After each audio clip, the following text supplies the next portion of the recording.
Hi hello வணக்கம் welcome to our channel. சமீபத்தில் நம்ம பிரைம் மினிஸ்டர் நரேந்திர மோடி அவர்கள் கோவாவில் திறந்து வச்ச ஒரு பிரம்மாண்டமான சிலை தான் இப்போ டாக் ஆஃப் த டவுன். அது வேற யாரும் இல்லை, லார்ட் ராமாவுடைய ஒரு புதிய ஸ்டன்னிங்கான வெண்கல சிலை. இது கோவா தலைநகர் பனாச்சியில் உள்ள மிராமரில் இருக்குது. நீங்கள் ஒரு ராம பக்தராக இருந்தால் கண்டிப்பாக இந்த வீடியோவை ஸ்கிப் பண்ணாமல் பாருங்கள். ஏன்னா இது ஜஸ்ட் ஒரு சிலை இல்லை, அதுக்கு பின்னாடி பல அமேசிங் ஃபேக்ட்ஸ் இருக்குது.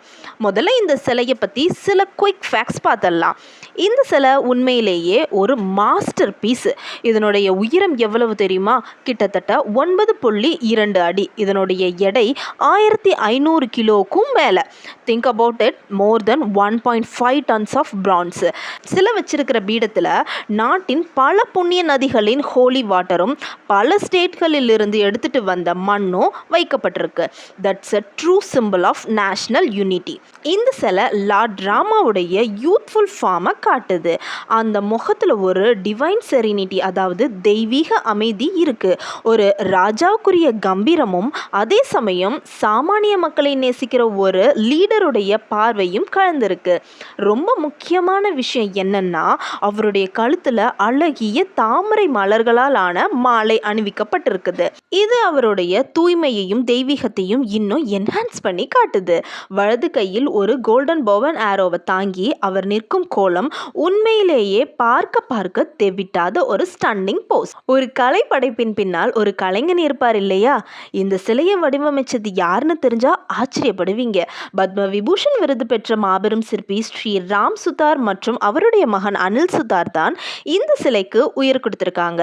இவங்க தான் குஜராத்ல இருக்கிற ஸ்டாச்சு ஆஃப் யூனிட்டியை வடிவமைச்சவங்க. What a legacy! ராம பக்தர்கள் ஏன் கோவாவுக்கு போய் இந்த சிலையை மஸ்ட் விசிட் பண்ணணும்? கோவா என்றாலே கடற்கரை கொண்டாட்டம் என்றுதான் நமக்கு தெரியும். ஆனால் அதன் கலாச்சாரத்தையும் பக்தியையும் பறைசாற்றும் வகையில் கோவா முதலமைச்சரின் அதிகாரப்பூர்வ இல்லத்தின் அருகில் அமைந்திருக்கும் இந்த சிலையை நேரில் பார்ப்பது ஒரு வித்தியாசமான ஸ்பிரிச்சுவல் எக்ஸ்பீரியன்ஸ். நீங்கள் அங்கே போய் நின்று பார்க்கும்போது அந்த சிலையோட கம்பீரத்தையும் அதில் இருக்கிற மைனூட் டீட்டெயில்ஸையும், குறிப்பாக அந்த தாமரை மாலையின் அழகையும் நேரில் பார்க்கும்போது ஒரு அன்ஃபர்கட்டபிள் ஃபீலிங் கிடைக்கும். Trust me. ஸோ கோவாவில் உள்ள இந்த புதிய ராம் ஸ்டாச்சு பற்றி உங்களுக்கு என்ன தோணுது?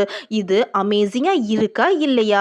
இந்த மாதிரி interesting cultural and spiritual facts பற்றி வேறு என்ன வீடியோ வேணும்னு கமெண்ட் பாக்ஸில் சொல்லுங்கள். இந்த வீடியோ பிடிச்சிருந்தா மறக்காமல் லைக் பண்ணுங்கள், உங்கள் ஃப்ரெண்ட்ஸ் மற்றும் ராம பக்தர்களோட ஷேர் பண்ணுங்கள்.